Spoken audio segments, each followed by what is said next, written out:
the 4th year of Taihe, under the Tang in the prefecture of Xingyuan, a newly appointed military governor laid out a feast for his troops.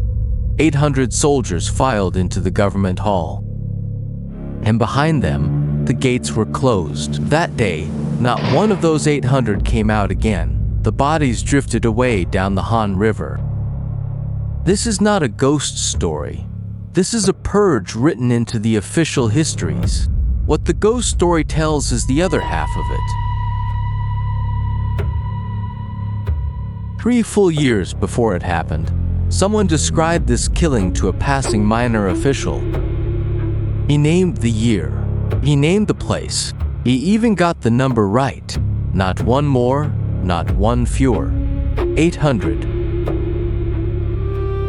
Guessing one of the 3 right could be coincidence? Getting all 3 leaves only 2 possibilities.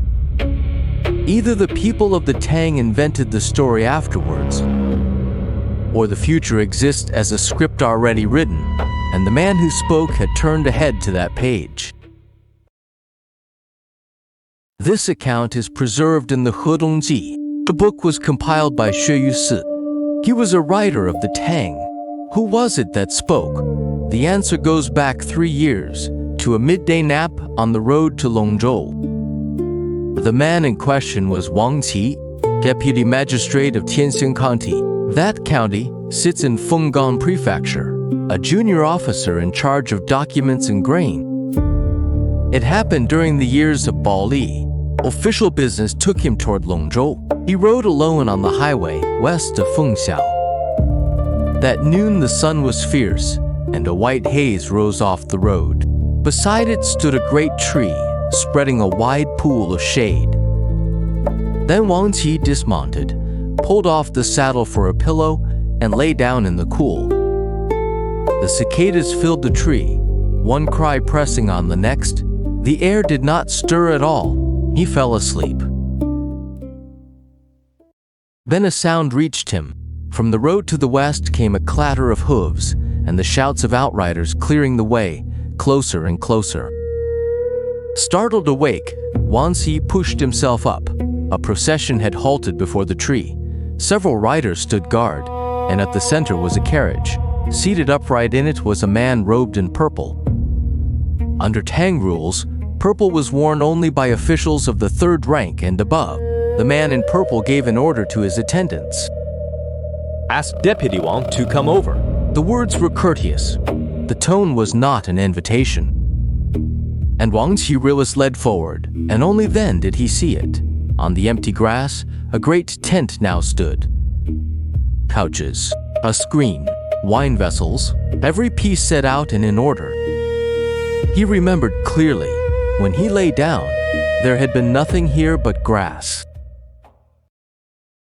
The two sat facing each other and talked a long while.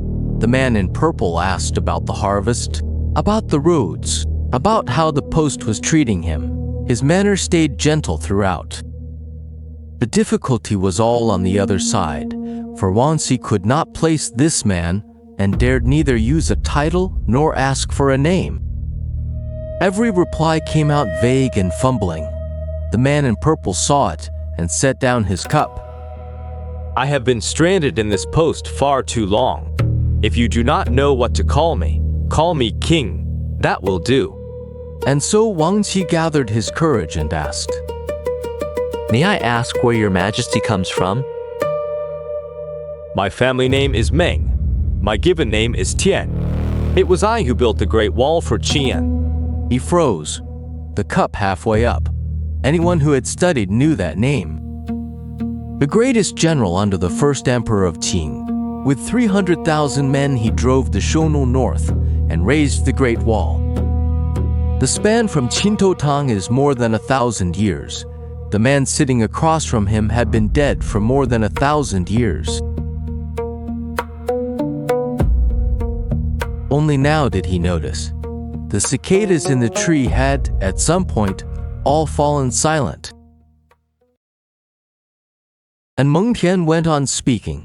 Building the wall had been a small merit, and yet it brought him one high post after another. The moment the first emperor was gone, small men framed him. He was given no chance to speak in his own defense. He was ordered to die, and his whole clan was punished with him.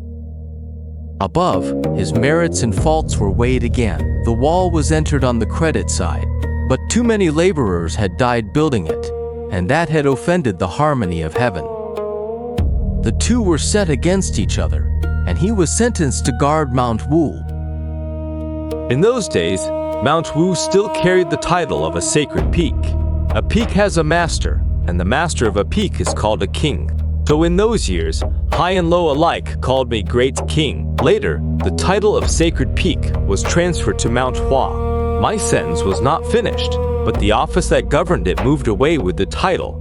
From that day on, there was nothing left on the mountain for me to govern. I keep watch over an empty mountain. It is very quiet there.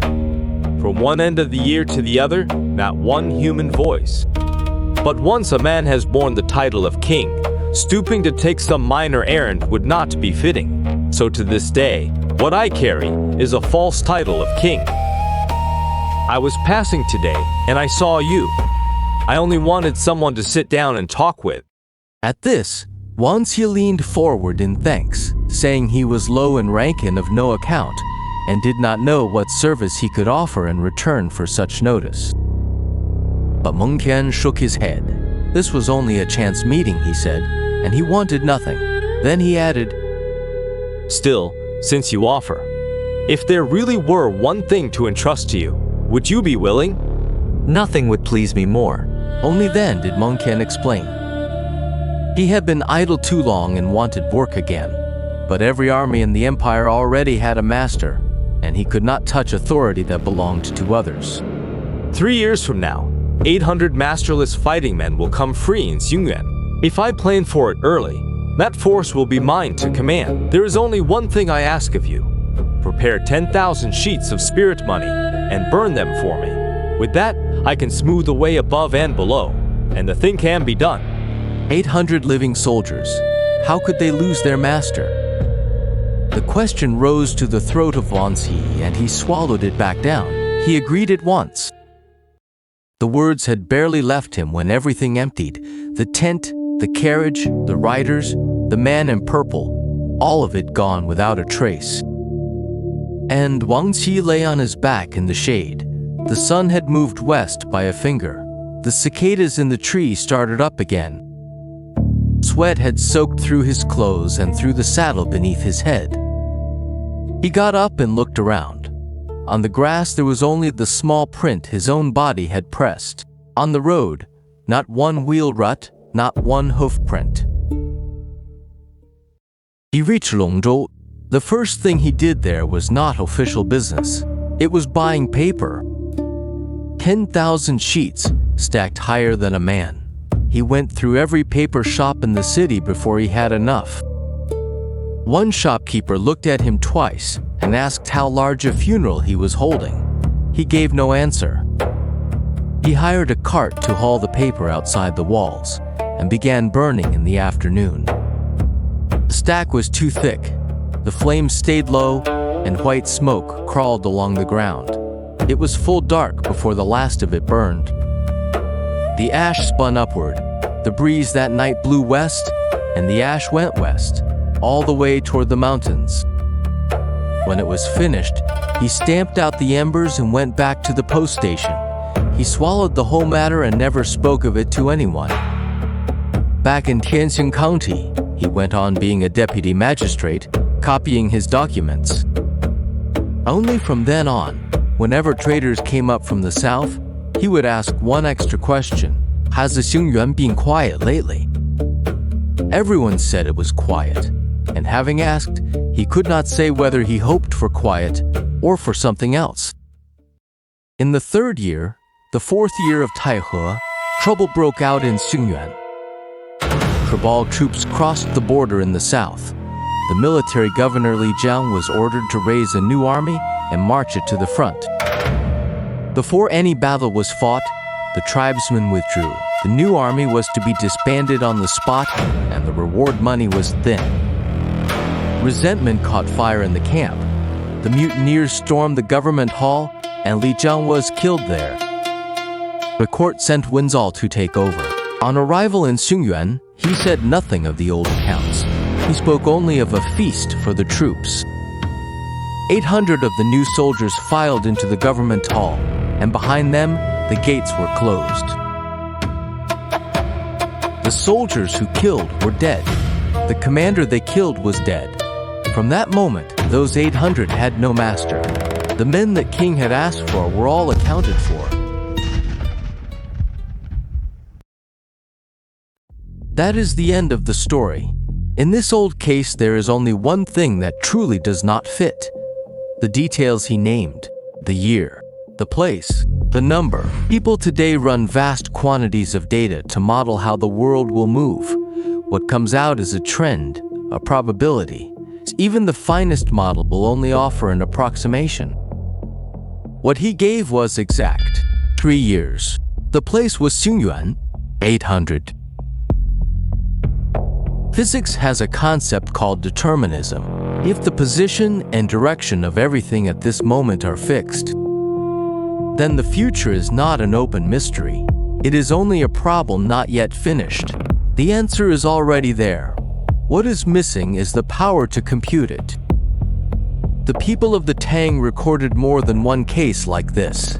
In the Taiping Guangzi, fixed number stands as a category of its own, filled with old cases foretold correctly in advance.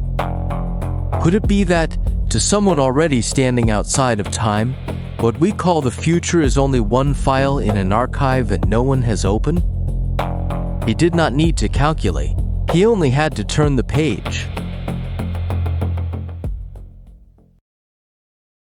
The title of king was false. He admitted that much himself, but every single thing he said came true. Mount Wu still stands to this day.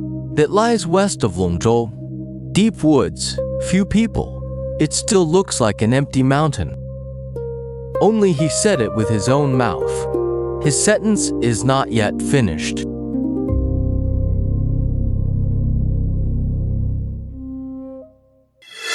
Subscribe to Yang Codes for more untold legends.